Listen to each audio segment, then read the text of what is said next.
सदस्यता ग्रहण की है। आप पहले भी भारतीय जनता पार्टी में थे, रूठ के चले गए थे आप इनेलो में। उस समय किसानों को जरूरत थी। इस देश के किसानों के ऊपर कांग्रेस पार्टी की तरफ से 3 काले कानून बनाए गए थे और मोदी जी ने उनको वापस लेके वो समस्या खत्म कर दी। इसलिए भारतीय जनता पार्टी में दोबारा से आने का मन है। लेकिन उसके बाद काफी लंबे वक्त तक आप इनेलो में रहे। आज भी आपने मन से जिक्र किया 4200 किलोमीटर तक की यात्रा की, वो मजा नहीं आया? 4200 देखिए, जहाँ रहेगा आदमी वहाँ मेहनत करेगा, कर्म तो करेगा।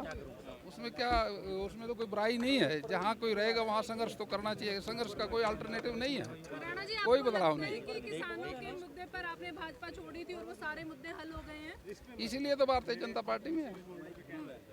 वो मोदी जी ने हल कर दिया ना, कानून वापस ले लिया। पर किसान तो अभी भी पंजाब और हरियाणा की सरहदों पर बैठे हैं, उनको तो आगे दिल्ली भी नहीं जाने दिए। वो अभी देखिए, तक बैठे हैं, आंदोलन चल रहा है। किसान यूनियन जो है वो किसानों की छोटी मोटी समस्याओं को उठाते रहते हैं। वो तो उठाएंगी, यूनियन इसलिए तो होती है भाई उनकी समस्या को उठाए।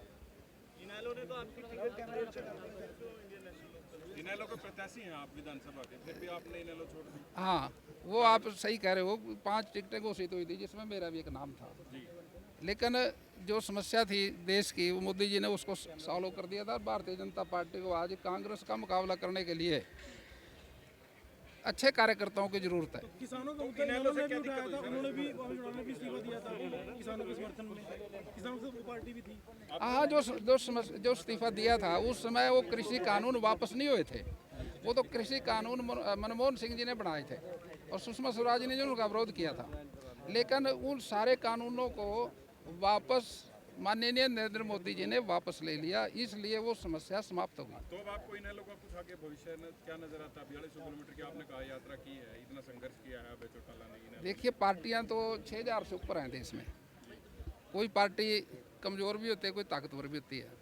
भारतीय जनता पार्टी के भी कभी देश के अंदर 2 सांसद थे, लेकिन आज 240 है और उससे पिछली बार उससे भी ज़्यादा थे।